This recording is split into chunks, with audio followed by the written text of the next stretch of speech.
So I discovered something recently about myself and about this concept of early retirement that nobody really talks about in videos.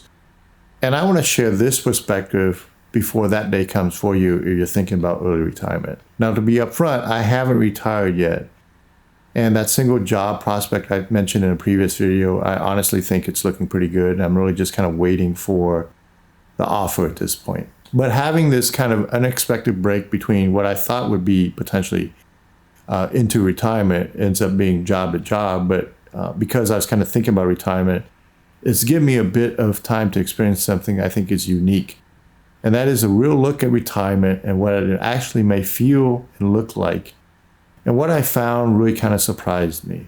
Now, in one of my very first video after I got laid off, I had mentioned that the mind plays tricks on you. Mind is freaking plays tricks on you, right? It tries to justify things, tries to make... I do believe that's the case. And let's be honest, YouTube is always right there to help you justify whatever behavior you choose. For that reason, I try to question almost everything. I try to be highly introspective, factual, and critical.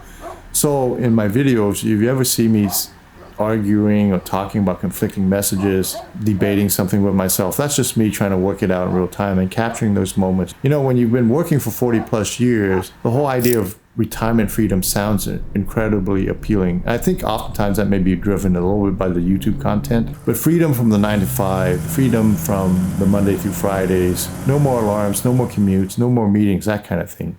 And I think for most people considering early retirement, that's the vision of freedom that they expect as their primary goal. So I've been living that exact freedom for over 4.5 weeks now, and I've realized it isn't quite what I expected. There's a gap between what I expected and the reality of what I was living.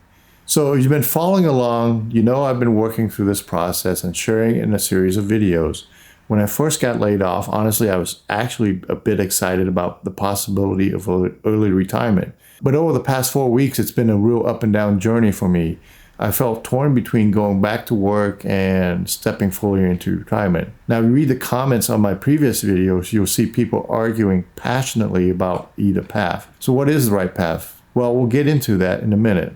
Here's what I realized about the freedom I've been living over the past month. It's freedom that's still deeply attached to responsibility. It's not the carefree freedom I picture retirement to be, at least not yet anyways, and maybe you get there at some point in later stages of retirement. Now, there are a lot of retirement videos out there that talk about the loss of identity making it challenging for a lot of us to leave the workforce. And yes, I do believe loss of identity is a component, but there's also something else. You know, for 40 plus years, that job gave you something that most people never consciously notice until it's gone. You might not think you live paycheck to paycheck, but I believe almost all W-2 earners do. Think about it. Where you live, the car you drive, the clothes you wear, the people you associated with and where your kids go to school. I know that's part of your identity, but more than that, the paycheck gave you rhythm. It gave you a system and a structure. You build your entire life around it. That W-2 gave you a proven system that worked and it was transferable, meaning you didn't have to learn an entirely new way of living when you changed jobs. That's not the case with retirement. All that goes away when you retire. Suddenly, you are the sole architect of your own plan and potentially your significant other's plan as well. And success or failure in both the planning and the execution is entirely your responsibility. So now retirement freedom comes attached with a completely different type of responsibility and commitment. I believe that's the disconnect I was feeling, and I believe sometimes that's why it's hard for people to transition into retirement. What I realized for myself is that I hadn't put concrete detailed plans together to feel genuinely free in retirement. And all of a sudden, early retirement feels less appealing. Now you think about it, if you do this incorrectly, we may have freed ourselves from one master only to become slave to another. And when I realized that I didn't have a plan in this middle zone in the between moments trying to figure it out, you do what most people do. You go searching for answers. So I started watching a lot of retirement content here on YouTube. And the more I watched, the more I noticed patterns and how much it was pulling me away from where I actually was and the way I may potentially want to live in retirement. Most of it kind of fell into 3 patterns that I could see, and I had a hard time with this. But common thread amongst these videos were the concept of fear. Now, the first one's very obvious. Everybody talks about this. First is built around the fear of running out of time. And while that's true, it has always been true, It doesn't matter if you were 18 or 65 years old. We've never known how many days we had left at any age. But using the fear of running out of time or health to push you into retirement, to me, is not a good plan or good direction. And data actually shows that over 60% of the people are more afraid of outliving their money than they are of dying. Financial models say that about 40% of households might actually run out of money. And within 2 years, about a third of retirees end up going back to work anyways. They unretire. Half the time it's for money, but the other half, it's because of they miss the structure. Then there are the videos that slice retirement journey into kind of 3 neat little boxes: the go-go years, the slow-go years, and the no-go years. All kind of retirement planning videos seem to talk about it in this framework. While I find this framework probably valid the way you live, I think it's flawed when you present it in a certain way where it sets behavioral expectations. Like, if I need a plan, I need to plan for some set of go-go years or slow-go years. What precludes go-go from happening right now while we are working? Is it because we're too busy saving for the go-go years in retirement? By the way, how much you can actually go-go depends on 2 things, in my opinion: your savings and your health. If you lack either, those years get cut short, or they don't happen at all.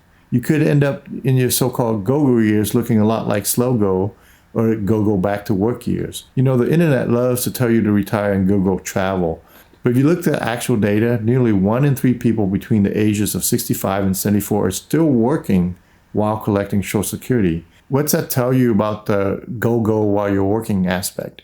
And finally, the regret videos. I've mentioned these before, but these are the ones that use other people's regret to push you towards making a change, as if one different decision guarantees no regrets in life.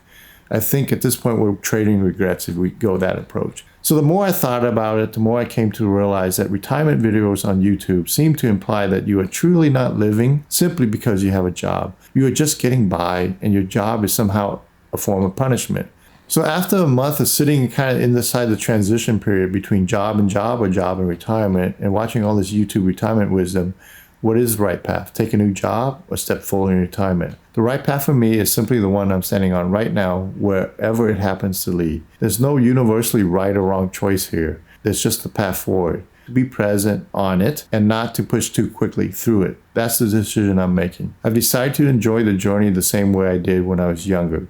I believe retirement will be a special season, but here's the thing: I don't want to be looking over my shoulder at my finances all the time in retirement, and that to be my new master. That's not the real freedom I'm looking for. So that's what I'm trying to capture here. Not the decision, but the process I went through in the season I'm going through right now, the challenges that it brings and the lessons that I'm learning and sharing that with you. This channel is where I'm documenting my journey. If you ever wanted to capture your own story, hit the subscribe button. Let's learn how to do that together.